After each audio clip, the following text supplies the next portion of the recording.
Hi, everybody. Hi, everybody. How you doing out there?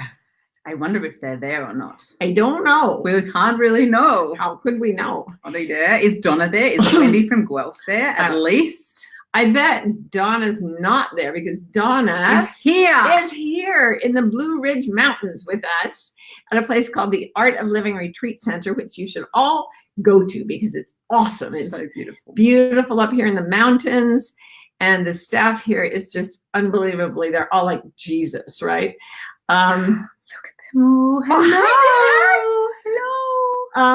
Hello. See, Wendy Powell's just got in ahead of me. So I was just going to jump in at the beginning, you guys, to say that you should all check out Martha's piece in Maria Shriver's Sunday paper today because it is on the hot topic and I think it will help everyone a lot. And so go check that out if you just Google Maria Shriver Sunday paper, and you should also subscribe to it because it's good. And now, Martha Beck, ladies and gentlemen. Hello. How you guys doing? We still don't, let's see, how many people we do? Do we have our 100 yet? No, not even close.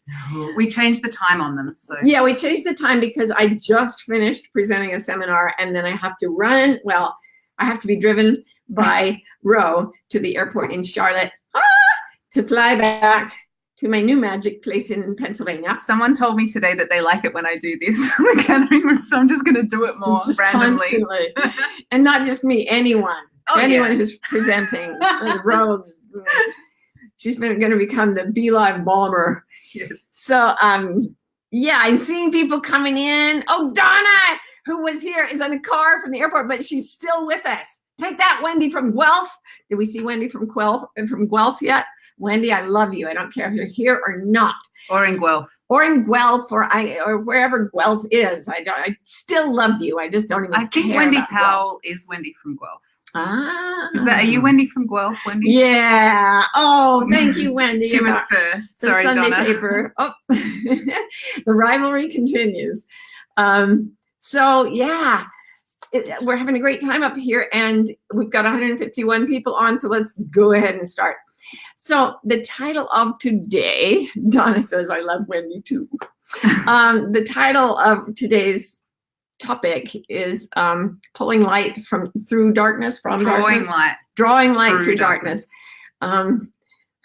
Sifting light through Stygian. It's drawing light through darkness. And I shouldn't be joking about it because it's been a week, hasn't it? Hasn't it been a week for women, for men, for survivors of assault on both sides of the gender line, for people who have fluid gender, for people it's been a moment that I think we'll look back on as historical. I think that image of Dr. Ford being sworn in with that face, knowing that she was, as she said, terrified to be there, knowing that she is now in hiding from death threats, and then everything that followed. I think it's not going to fade from history quickly. I think those are iconic images of a conflict that has been brewing in the human species since time began, and is now coming to a kind of crisis point. And I think the reason is that for the first time, see, I've talked before about the pyramid of power, which has created almost all social structures that become large. Tribal bands often have a very flat hierarchy. There's not a lot of people dominating other people, because the band is small and everyone is needed to survive. And it takes a certain number of people before it starts organizing into pyramids ruled by the strongest, the most brutal, the most willing to dominate others. So all societies have had this pyramid-shaped form, but I've talked before about how I think there's a new society coming, which will be it'll be shaped like the flat surface of a pond. And everybody's energy will enter that pond like a droplet that creates waves of impact. And the degree of power depends on the degree of presence. So that's a whole different topic. My point is that technology has advanced to the point where the power to speak to the world is now in the hands of anyone with a smartphone or a friend with a smartphone anywhere in the world. So this is why Thomas Wolfe, I can't remember the name of the guy who won the Pulitzer Prize a few years ago for writing a book called The World is Flat. And what he meant was that technology has given one individual, no matter how impoverished, the potential to speak to nations. It took massive amounts of wealth. It took hundreds of thousands of man hours to take the message of one person out to millions of people. Now, every single one of us can do it with the touch of a button. So it is a different environment into which this age-old conflict erupted. And it triggered the ever-loving socks off me, because some of you may know that I wrote a book in which I sort of called someone to account for sexual violence that I experienced, and by implication called, I question an entire authority structure in a major organized religion. And you don't do that without getting death threats, and credible death threats is what the detectives called them. So I've, in a small way, been in those shoes. I wrote about this in Maria's Sunday paper, so sorry for the reiteration. But it really triggered me, and it triggered my loved ones, and it triggered the people at the seminar where I was teaching. And I know that as I go into the airport world today, I'm going to be walking through a sea of people who are also triggered for various reasons. There were women who stood up at this retreat and said that they were afraid of all men. There were the sweetest men you can imagine taking care of us, participating in the group. And I'm sure hearing all men are bad or all men are dangerous is as painful to them as anyone, as the pain of anybody hearing that a group they belong to is universally bad. So, wow, the intensity of this strife and the way it's centered in such a powerful and significant way on the Supreme Court, which is even, I think, more powerful than the presidency. Absolutely. Or Congress or anything. I mean, the judiciary it's just a few people, and their personal biases have impact on millions and millions of individuals.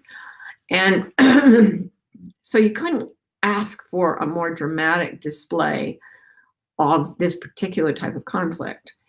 Now, if you're out there going, but what about him? He was crying too, compassion for him. I hear that.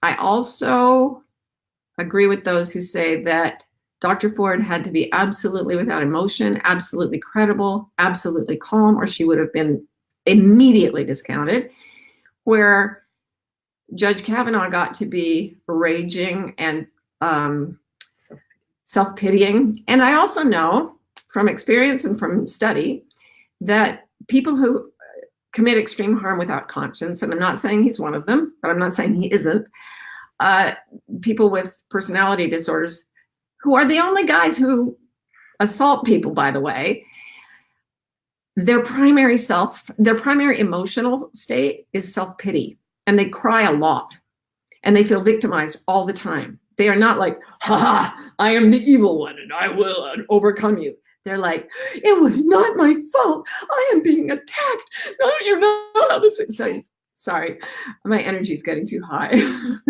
The computer may break. So I also know that there are people who are falsely accused by women or men with personality disorders who make stuff up. I think that's very, very rare. But I also, when I was going through this myself, I remember thinking, I was reading Judge Oliver Wendell Holmes, who was helping create the system of legality in our country. And one of the things he wrote was, it is better for 100 guilty men to go free than for one innocent man to be imprisoned. And I thought, yeah, that's the way the justice system should be biased. If you're going to put people in prison, you should really, really know that they are guilty. And if some innocent ones go free to keep other innocent ones from imprisonment, okay. On the other hand, all the healing systems, so the embrace by the populace, the medical system, the psychiatric system, it's better for 100 people who are making stuff up to be believed than for one person to be disbelieved when she's telling the truth. Okay, so this is where I sort of came down on this. And I just want to say this is not a case of someone being put in prison. This is a case of someone who needs to be the most upstanding specimen of humanity that we have, being put in a position of enormous power or not. There's no question of him being imprisoned. So, promotion. Yeah, it's a question of does he get promoted or not? Does he get to have power over millions of people or not? So I'm not able to hide my bias today. I'm not. And I think this situation made a lot of us unable to hold our bias in abeyance, because you can't say, well, there's good on both sides. Not when the decision is whether or not someone gets put on the Supreme Court. You either think he should be on it or think he shouldn't be on it. Either there's reasonable doubt that he's the right person to be there, or there's not. So I hope I'm not inciting further rage and stuff with my extreme. What I wanted to say was that there is nothing darker than this face of human interaction.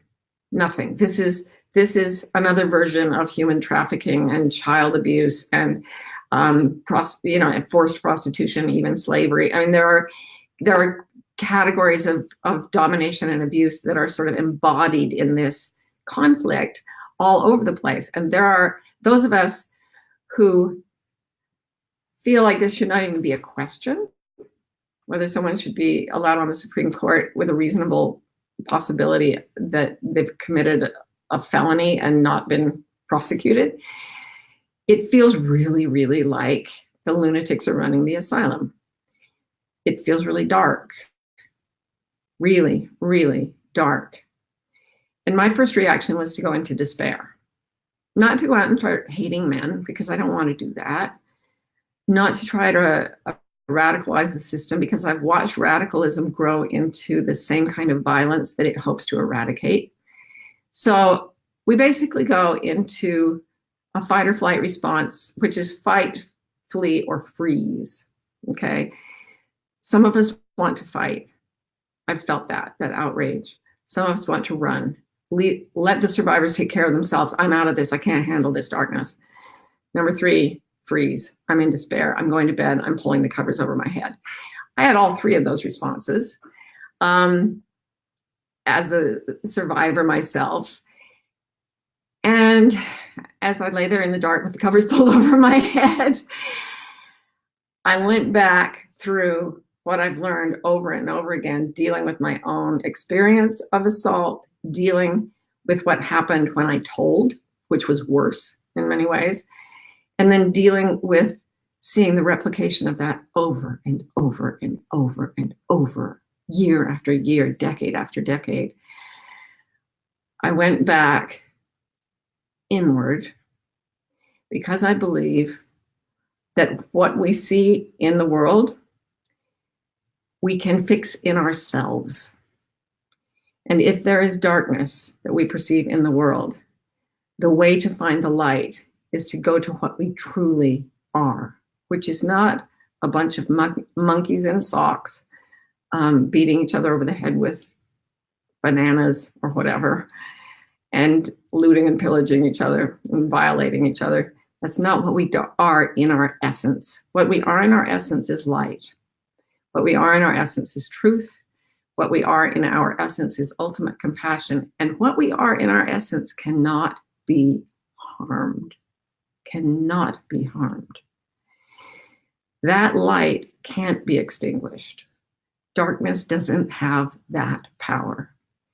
If you walk into a room with the sun blazing through the windows and you take a candle and you blow it out, the darkness doesn't spread to the room. But if you take a candle into a darkened room with no sunlight, that little light will start to abate the darkness. It will start to eradicate it. It will fill it with itself. It actually doesn't fight the dark. It merely fills it with itself. Love does not attack injustice. In the end, it fills injustice with itself, love.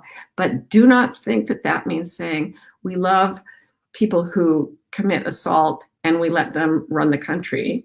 It means that we follow the light within us, which tells us how to deal with injustice. And sometimes that means saying no.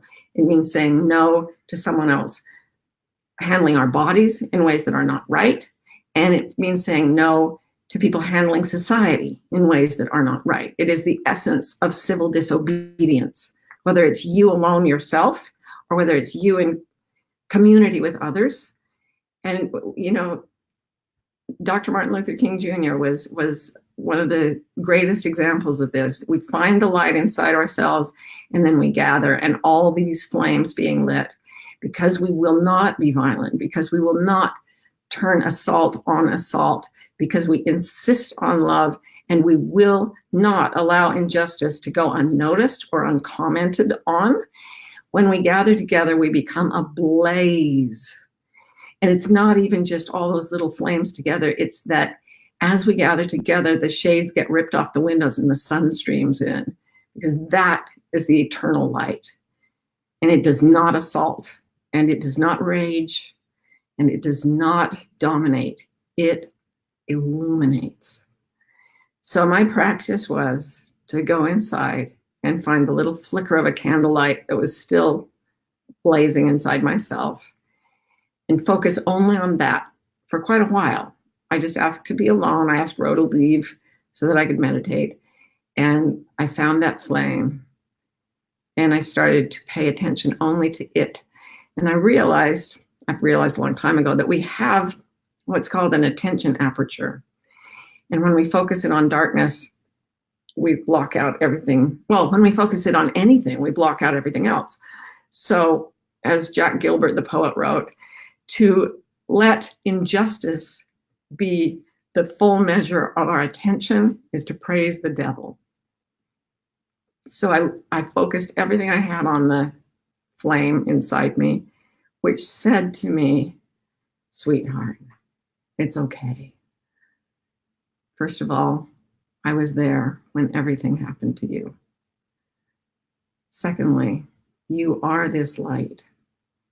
What happened to your body, what happened to your mind, could not touch me, could not change your soul one iota.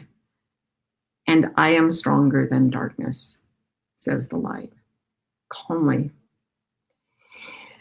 And then I went over, all covered with tears and snot, and started talking to about 100 people. And I told them where I was, because I'm on an integrity cleanse and I can't lie. And the gathering of all those candles, of all those lights, became a blaze. And I started to believe that because things are different, because we can communicate now, because there is solidarity and there is honesty and there is openness, this time's going to be different. Whatever happens with Kavanaugh, this time's going to be different, because it's the match that lights the flame that blazes through tens of millions of souls, and they can't bring us all down.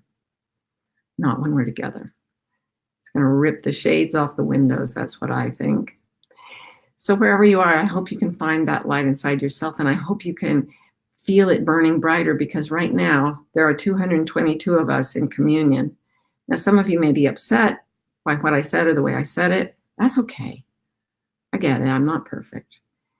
But I hope you can hear that at my heart, what I'm trying to extend to you, whoever you are, including sexual predators, is love.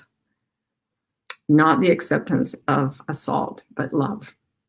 The love that wants to save cruelty from itself. And if we can feed that flame, we will be the light that dissipates this darkness once and for all, perhaps. So given that, I still have a few minutes. I talked and talked and talked because I didn't really know what time it was, actually, because it's a weird time.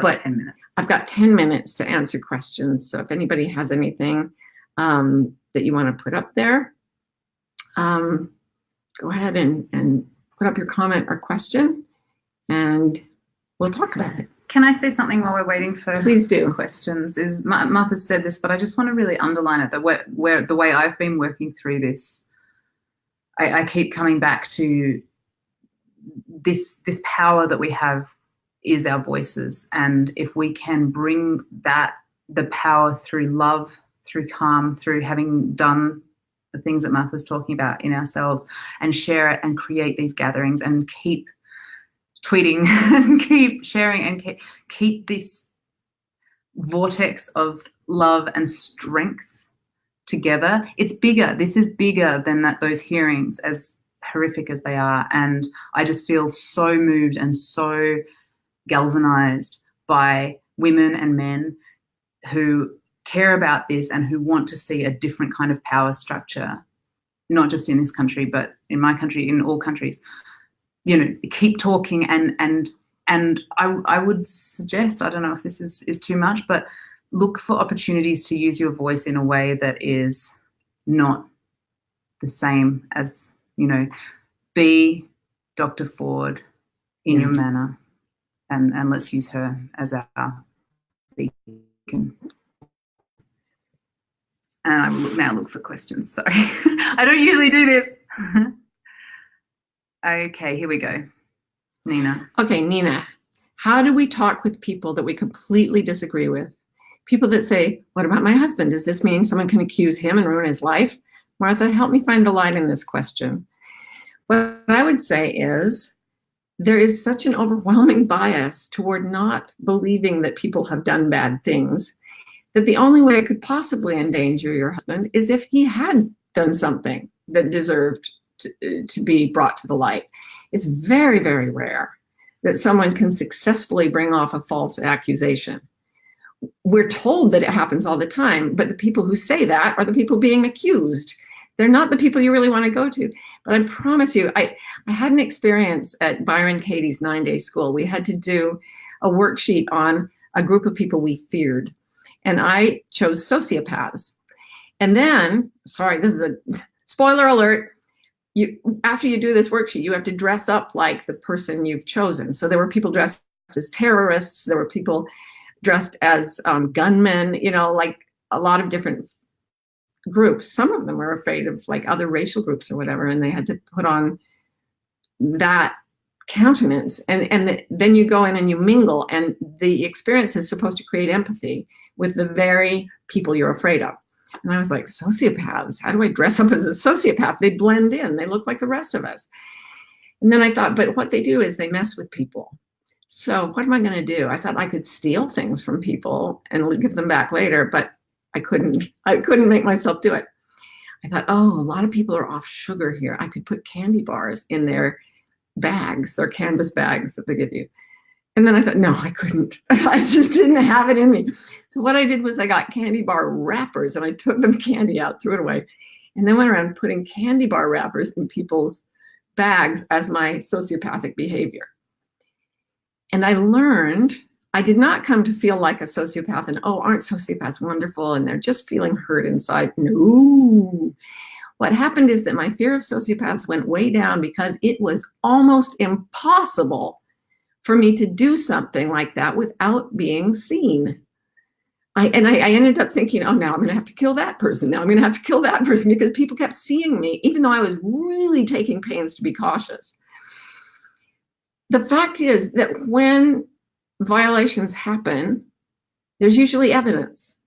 And when there's absolutely no evidence, the justice system is so biased that, as Oliver Wendell Holmes said, 100 guilty men go free to prevent one innocent man from being prosecuted. Everything is biased to protect the innocent, even if it means that the guilty go free.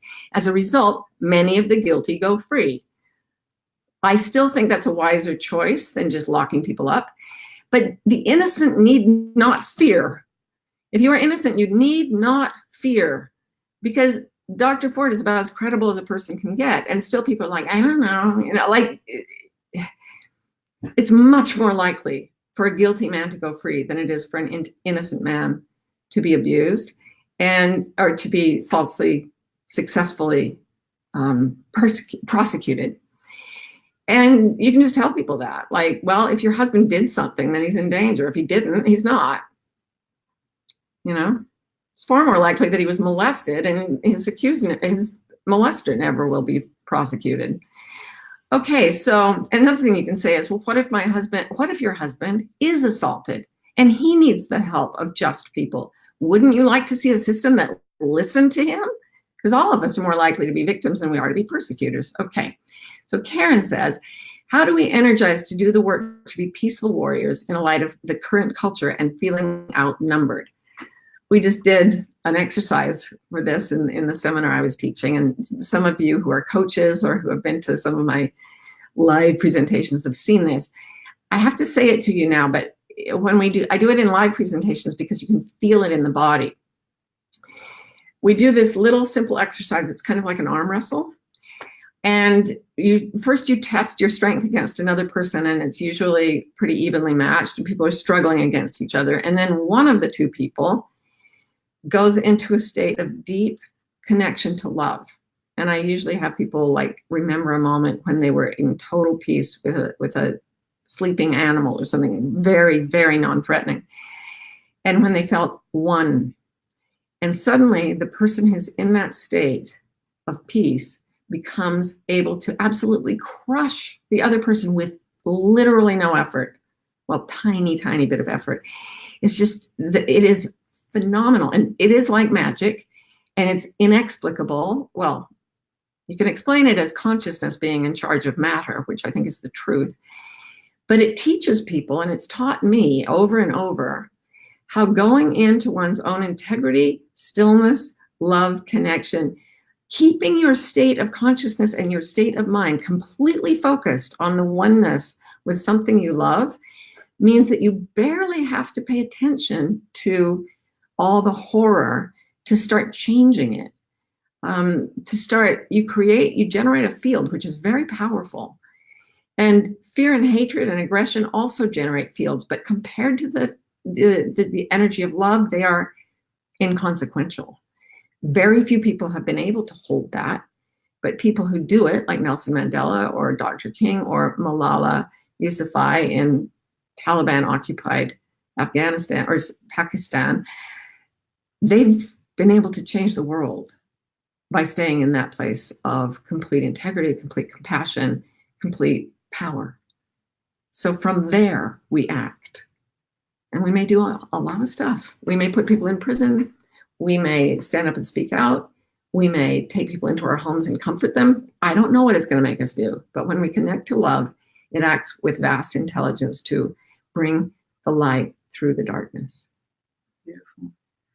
I just want to hark back for a second to Martha's point about it's far less likely for an innocent person to be prosecuted or imprisoned. And I just do want to raise Kelly's point, because it is a question of power and power structures and not just gender. And I think that the point is very well taken, Kelly, that there is so much injustice that needs to be. That's a really good point. Yeah. A really good point. So this isn't just gender. This is power. It is much more likely that a man will be believed as opposed to a woman. And this is sociological research. This is not my opinion.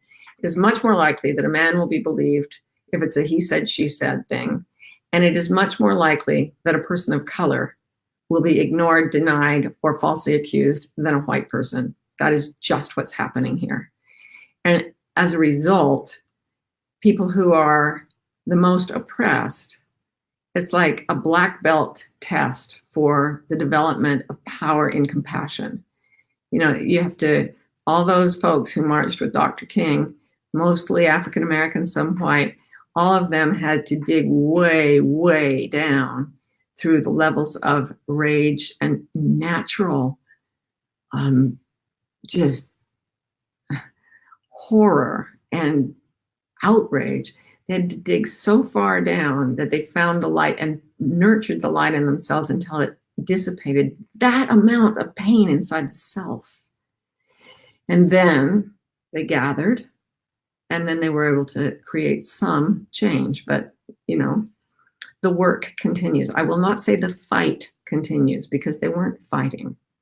They were gathering, they were loving, and they were standing for truth. They were telling their stories. They were sharing solidarity, camaraderie, and they were speaking to the whole world and saying, we won't be silenced, and you can't kill us all. And now we can do that so much more easily, you guys. Now let us gather not in rage and persecution of the persecutors, because that makes us them. Let's gather to tell our stories in the open and to reach for the light in ourselves and then offer it to others and ask for help finding the light if we can only feel the darkness. And together we start to blaze, and it will be a blaze such as never has been seen before in the history of the human species. I'm sorry I didn't take a ton of questions today. I guess I had a lot on my mind, but I hope you'll keep talking after I sign off, long after I sign off. Keep talking every day. Keep processing this every day, because the grassroots really can change the world. And I truly believe that's the only thing that can. So I love you. I'm holding you in my heart, and I'll see you again next week.